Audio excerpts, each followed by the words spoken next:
আসসালামু আলাইকুম। এটিএন বাংলার গ্রামগঞ্জের খবরে সবাইকে স্বাগত জানাচ্ছি। নাজিয়াত শাহরিন। শুরুতেই সংবাদ শিরোনাম। অন্তর্বর্তীকালীন সরকারের প্রধান উপদেষ্টা হিসেবে শপথ নিতে যাচ্ছেন ডক্টর মোহাম্মদ ইউনূস। রাত 8:30টায় শপথ। জনগণ রক্ষার সরকার হবে, সবার আগে দরকার শান্তি প্রতিষ্ঠা, ঢাকায় ফিরেই বললেন ডক্টর ইউনূস।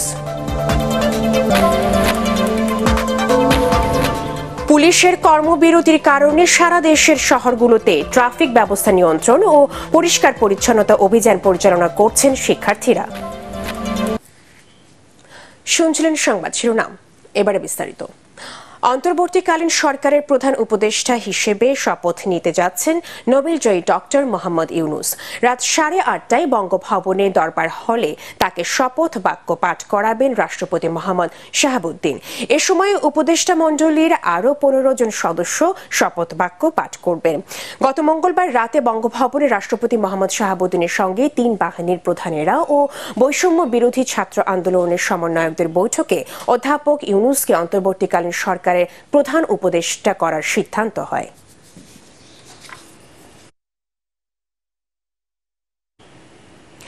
দেশে এবার জনগণকে রক্ষার সরকার হবে বলে জানিয়েছেন নোবেল বিজয়ী অর্থনীতিবিদ ডক্টর ইউনূস। তিনি বলেছেন, যে সরকার দেখে মানুষ ভয় পাবে না তাই গড়তে চান তিনি। এজন্য এই মুহূর্ত থেকে সবাইকে সহিংসতা বিশৃঙ্খলা বন্ধের অনুরোধ জানিয়েছেন তিনি। দুপুরে ফ্রান্স থেকে ঢাকায় নেমে বিমানবন্দরে গণমাধ্যমে দেয়া বক্তৃতায় এসব বলেন তিনি। এ সময় তার পাশে ছিলেন বৈষম্য বিরোধী ছাত্র আন্দোলনের সমন্বয়করা। কোটা আন্দোলনে রংপুরের শহীদ আবু সাঈদের কথা বলতে গিয়ে আবেগে আপ্লুত হয়ে পড়েন ডক্টর ইউনূস।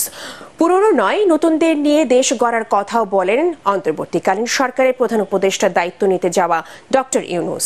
বর্তমান পরিস্থিতিতে আইন শৃঙ্খলা রক্ষা করে জনগণের মধ্যে আস্থা তৈরি করায় নতুন সরকারের প্রথম কাজ বলে উল্লেখ করেন তিনি। বিমানবন্দরে 3 বাহিনী প্রধান, বিশ্ববিদ্যালয়ের অধ্যাপক ও বিশিষ্টজনরা উপস্থিত ছিলেন।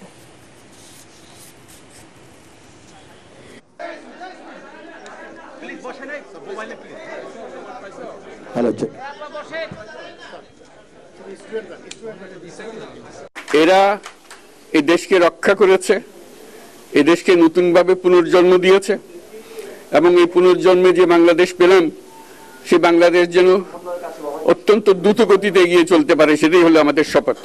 সেটা আমরা রক্ষা করতে চাই, এগিয়ে যেতে চাই। আজকে আবু সাঈদের কথা মনে পড়ছে আমাদের, যে আবু সাঈদের ছবি বাংলাদেশের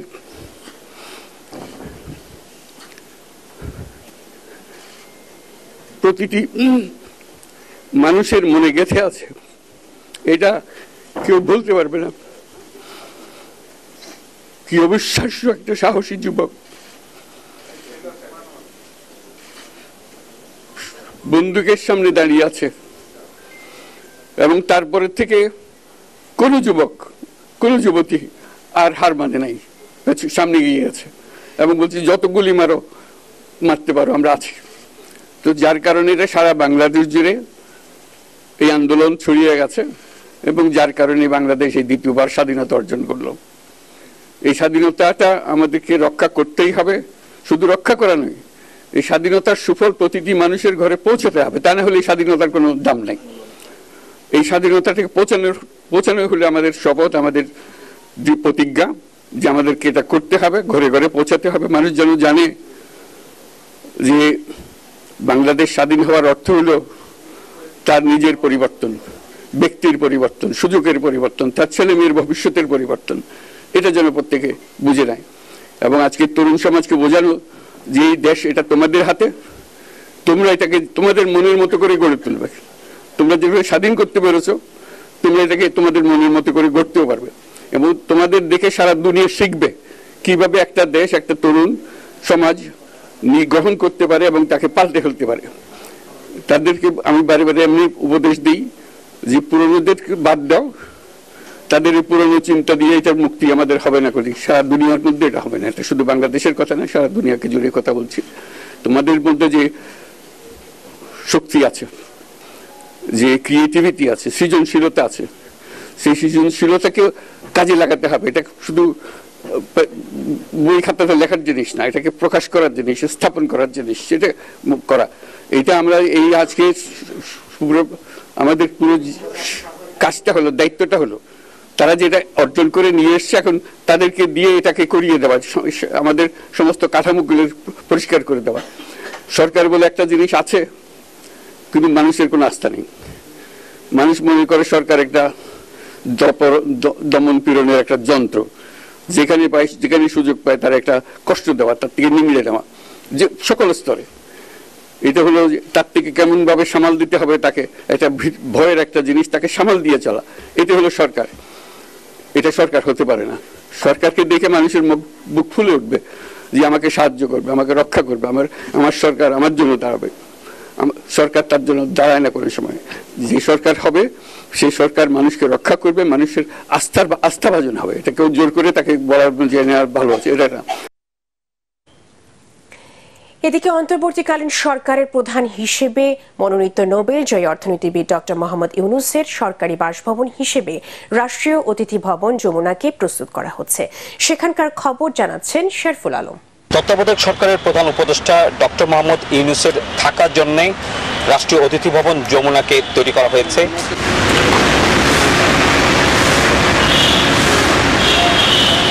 আপনারা দেখতে পাচ্ছেন যে এখানে গৃহায়ণ ও গণপূর্ত অধিদপ্তরের যেসব কর্মকর্তা কর্মচারীরা আছেন তারা কিন্তু কাজ করছেন এবং তারা তাদের এই ভবনটিতে থাকার জন্য যে ধরনের প্রস্তুতি দরকার, যে ধরনের গোছগাছ করা দরকার, অনেক দিন এই ভবনটি ব্যবহৃত হয়নি, আপনারা সবাই জানেন, এবং সেই জন্য কিন্তু তারা এই ভবনটিতে থাকার উপযোগী করার জন্য যা যা করার প্রয়োজন তারা কিন্তু সব ধরনের পরিষ্কার পরিচ্ছন্নতা থেকে শুরু করে সব ধরনের কাজ করছেন। এবং এছাড়া আমরা দেখছি যে এই ভবনটিকে ঘিরে চারপাশে কিন্তু এক ধরনের নিরাপত্তা বলয় তৈরি করা হয়েছে এবং প্রধান উপদেষ্টার জন্য যে ধরনের নিরাপত্তামূলক ব্যবস্থা রাখা দরকার কয়েকটি স্তরে সেটি আমরা দেখতে পাচ্ছি। এবং আমরা এটিও দেখতে পেয়েছি যে আমরা সেনাবাহিনীর সহ প্রধান উপদেষ্টার নিরাপত্তার জন্য যারা যারা কাজ করবেন তাদের কিন্তু একটি অগ্রগামী দল এরই মধ্যে এখানে চলে আসছেন এবং তারা কিন্তু মহামান্য যে উপদেষ্টা প্রধান উপদেষ্টা তার থাকার যে জায়গাটি সেটিকে যাতে সম্পূর্ণ নির্বিচ্ছিন্ন রাখা যায়, নিরাপত্তা দিয়ে রাখা যায় এবং চারপাশে সেই ধরনের নিরাপত্তা বলে কিন্তু তারা গড়ে তুলছেন। তো এই ছিল আমার কাছে সবশেষ খবর। পুলিশের কর্মবিরতির কারণে সারা দেশের শহরগুলোতে ট্রাফিক ব্যবস্থা নিয়ন্ত্রণ ও পরিষ্কার পরিচ্ছন্নতা অভিযান পরিচালনা করছেন শিক্ষার্থীরা। বরিশালের সদর রোড, নথুল্লাবাদ, বটতলা, রূপাতলী, লঞ্চঘাট সহ গুরুত্বপূর্ণ এলাকায় শিক্ষার্থীরা যানবাহন নিয়ন্ত্রণে কাজ করছেন। শিক্ষার্থীরা বলছেন যতদিন প্রয়োজন ততদিন তারা এই কাজ করবেন। এছাড়া একদল শিক্ষার্থী নগরীতে পরিষ্কার পরিচ্ছন্নতার কাজও করছেন। এদিকে নগরীতে আনন্দ মিছিল ও সমাবেশ করেছে বিএনপি। নগরীর মন্দির সার্বক্ষণিক পাহারা দিচ্ছেন শিক্ষার্থী ছাড়াও বিএনপি, জামায়াত ও ইসলামী আন্দোলনের নেতা কর্মীরা। ঝিনাইদহ শহরের বিভিন্ন স্থান ও সড়ক পরিষ্কার করতে দেখা যায় শিক্ষার্থীদের। কোটা বিরোধী আন্দোলনের সময় শহরের বিভিন্ন স্থানে ধাওয়া পাল্টা ধাওয়ার ঘটনা ঘটে। এতে শহরের বিভিন্ন স্থানে ছড়িয়ে ছিটিয়ে রয়েছে ইটপাটকেল, লাঠি সোটা সহ অন্যান্য জিনিসপত্র। মূলত এসবই পরিষ্কার করছেন তারা। এই কর্মসূচি চলমান থাকবে বলে জানান শিক্ষার্থীরা। চলমান ছাত্র আন্দোলনের মাঝে মাগুরায় সংঘাত সংঘর্ষে শহর জুড়ে ময়লা আবর্জনার স্তূপ হয়ে যাওয়ায় তা অপসারণ শুরু করেছেন ছাত্রছাত্রী সহ স্বেচ্ছাসেবকরা। স্বাভাবিক হতে শুরু করেছে জনজীবন ও যান চলাচল, খুলেছে দোকানপাট। যশোর শহরে বিভিন্ন পয়েন্টে ট্রাফিকের দায়িত্ব পালন করছেন সাধারণ শিক্ষার্থীরা। শহরের দোড়াটানা, চৌরাস্তা ও চাচড়া সহ বিভিন্ন গুরুত্বপূর্ণ সড়কে তাদেরকে এই কাজ করতে দেখা যায়। এতে জনগণের মাঝে স্বস্তি ফিরে এসেছে। এদিকে নাটোরে ট্রাফিক বিভাগের দায়িত্ব পালন শুরু করেছেন আনসার সদস্যরা। প্রাথমিকভাবে 10 জন ব্যাটালিয়ন আনসার সদস্য সকাল থেকে নাটোর শহরের স্বাধীনতা চত্বর, ছায়াবাণী মোড়, স্টেশন বাজার, বড় হরিশপুর সহ গুরুত্বপূর্ণ পয়েন্টে দায়িত্ব পালন শুরু করেন। আনসার সদস্যদের সহযোগিতার পাশাপাশি শহরের আবর্জনা পরিষ্কারেও কাজ করছেন শিক্ষার্থীরা।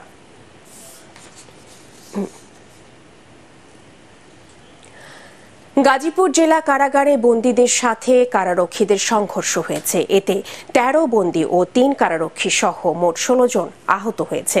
বন্দীদের মধ্যে বেশিরভাগ মাদক ও হত্যা মামলার আসামি। কারা কর্তৃপক্ষ জানায় সকাল 11টার দিকে বিদ্রোহ শুরু করে বন্দীরা। পরিস্থিতি নিয়ন্ত্রণে কারারক্ষীরা রাবার বুলেট ছুড়লে বেশ কয়েকজন আহত হয়। এদের মধ্যে কারো মাথা, চোখ ও পায়ে আঘাত লাগে। সবাইকে প্রাথমিক চিকিৎসা দেওয়া হয়েছে বলে জানিয়েছে কারা কর্তৃপক্ষ। পরিস্থিতি স্বাভাবিক রাখতে সেনা সদস্য মোতায়েন করা হয়েছে। এই ঘটনায় এখনো থমথমে পরিবেশ বিরাজ করছে কারাগারের আশপাশে। এর আগে গতকাল গাজীপুরের কাশিমপুর হাই সিকিউরিটি কারাগারে কারারক্ষীদের জিম্মি করে 209 বন্দী পালিয়ে যায়। এ সময় কারারক্ষীদের গুলিতে 6 বন্দী নিহত হয়। 2 দিন বন্ধ থাকার পর টাঙ্গাইল সদর মডেল থানার কার্যক্রম শুরু হয়েছে। বুধবার সন্ধ্যায় থানার গেট খুলে দেওয়া হয়। এরপর পুলিশ সদস্যরা থানায় প্রবেশ করে কার্যক্রম শুরু করেন। এ সময় বৈষম্য বিরোধী ছাত্র আন্দোলনের সমন্বয়ক, জেলা প্রশাসন ও পুলিশের কর্মকর্তারা উপস্থিত ছিলেন। জানা যায়, শেখ হাসিনা পদত্যাগের পর সোমবার বিকেল থেকে জেলার বিভিন্ন স্থানে হামলা ও ভাঙচুরের ঘটনা ঘটে। পরবর্তীতে থানা ঘেরাওয়ের মতো ঘটনা ঘটে। এ সময় পুলিশ টিয়ার শেল ও সাউন্ড গ্রেনেড নিক্ষেপ করে। ওই দিন সংঘর্ষে শিক্ষার্থী সহ 2 জন নিহত হন। এক পর্যায়ে রণক্ষেত্রে পরিণত হয় সদর থানা। এ সময় পুলিশ থানায় অবরুদ্ধ হয়ে পড়েন। খবর পেয়ে সেনাবাহিনীর একটি দল পুলিশ সদস্যদের উদ্ধার করে। এরপর থেকে থানা কার্যক্রম বন্ধ ছিল। দুর্বৃত্তদের নাশকতা ঠেকাতে নাটোরে বড়াই গ্রাম থানা ও পুলিশের সার্কেল অফিসে রাত জেগে পাহারা বসিয়েছেন রাজনৈতিক দলের নেতারা। বড়াই গ্রাম পৌরসভার সাবেক মেয়র ও বিএনপি নেতা ইসাহাক আলী ও উপজেলা জামায়াতের সেক্রেটারি আবু বকর সিদ্দিকের নেতৃত্বে বুধবার সন্ধ্যা থেকে বড়াই গ্রাম থানা ও পুলিশের সার্কেল অফিসের সামনে অবস্থান নেয় বিএনপি ও জামায়াতের নেতাকর্মীরা। পরিস্থিতি স্বাভাবিক না হওয়া পর্যন্ত পাহারা চলবে বলে জানান তারা। সারা দেশের মতো কিশোরগঞ্জের ভৈরব থানায়ও হামলা চালিয়ে ব্যাপক ভাঙচুর, লুটপাট ও অগ্নিসংযোগ করেছে দুর্বৃত্তরা। এ সময় পুলিশের অস্ত্র ও গুলি সহ লুটপাট করা হয় সরকারি মালামাল। এসব মালামাল উদ্ধারে মাঠে নেমেছে ছাত্র সমাজ। ফলে গেল 2 দিনে উদ্ধার হয়েছে বেশ কয়েকটি মোটরসাইকেল, একাধিক অস্ত্র ও গুলি সহ অন্যান্য জিনিসপত্র। অপরদিকে শহর পরিষ্কার পরিচ্ছন্নতার কাজেও নেমেছেন ছাত্ররা। এতে সহযোগিতা করছে আলেম সমাজ।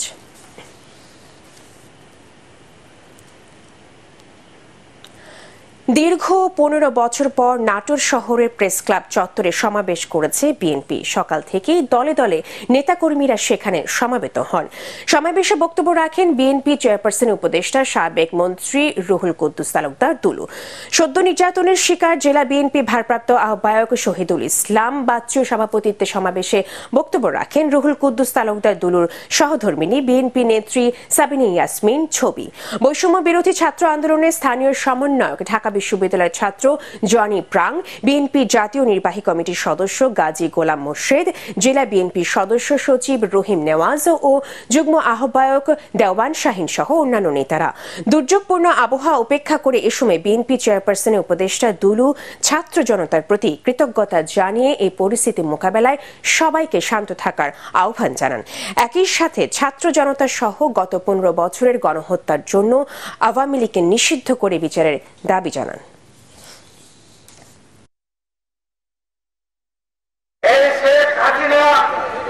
আওয়ামী লীগকে ধ্বংস করে দিয়ে পালিয়ে গেল এবং এই আওয়ামী লীগের সন্ত্রাসী ভোটারবিহীন যারা এমপি বানিয়েছিল তাদেরকেও বিপদে ফেলে উনি দেশ ছেড়ে পালিয়ে চলে গেছে। আজকে আমি বৈষম্য ছাত্র আন্দোলন যাদের রক্তের বিনিময়ে আজকের এই অর্জন। 11 দফা দাবিতে বাংলাদেশ পুলিশের বৈষম্য বিরোধী কেন্দ্রীয় সমন্বয় কমিটি ডাকা কর্মসূচির অংশ হিসেবে সিরাজগঞ্জে কর্মবিরতি পালন করেছেন অধস্তন পুলিশ কর্মকর্তা ও সদস্যরা। বেলা 11টায় জেলা পুলিশ লাইন্সের রিজার্ভ অফিসের সামনে এই কর্মসূচি পালন করেন তারা। এ সময় পুলিশ সদস্যরা বিগত 15 বছরে অধস্তন কর্মকর্তাদের সাথে বিসিএস পুলিশ অফিসারদের বিভিন্ন অন্যায়ের কথা তুলে ধরে তাদের শাস্তি দাবি করেন। একই সাথে পুলিশ সদস্যদের জীবনের নিরাপত্তার দাবি জানিয়ে 11 দফা পূরণ না হওয়া পর্যন্ত কাজে ফিরবেন না বলে জানান তারা। পুলিশ সংস্কারের 11 দফা দাবি তুলে ধরে শরীয়তপুরে বিক্ষোভ মিছিল করেছেন জেলায় কর্মরত পুলিশ সদস্যরা। দুপুরে জেলা পুলিশ লাইন্সের সামনে বিক্ষোভ করেন তারা। এ সময় সাবেক আইজি বেনজির সহ দুর্নীতিগ্রস্ত সকল পুলিশ সদস্যদের গ্রেফতার এবং শাস্তির দাবি জানান বিক্ষুব্ধরা।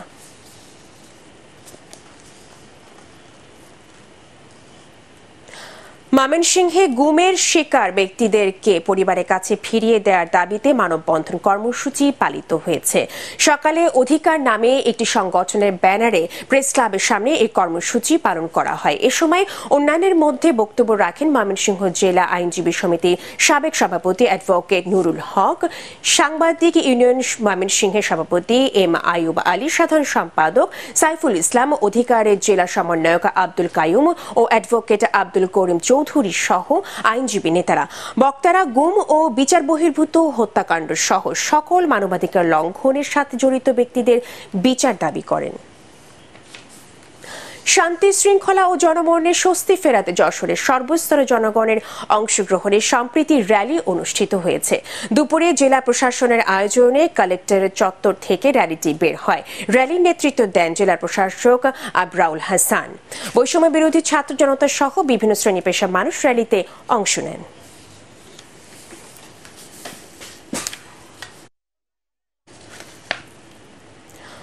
সংখ্যালঘু সম্প্রদায় সহ বিভিন্ন ব্যক্তি ও প্রতিষ্ঠানের উপর হামলা, নির্যাতন, বাড়িঘরে অগ্নিসংযোগ বন্ধের প্রতিবাদে ঠাকুরগাঁয়ে সমাবেশ অনুষ্ঠিত হয়েছে। দুপুরে শহরের চৌরাস্তায় বৈষম্য বিরোধী জনতার ব্যানারে এই সমাবেশ অনুষ্ঠিত হয়।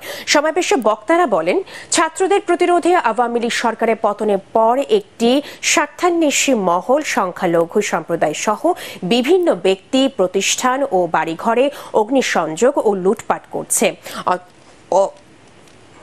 অনতিবিলম্বে তাদের চিহ্নিত করে শাস্তির দাবি জানান তারা।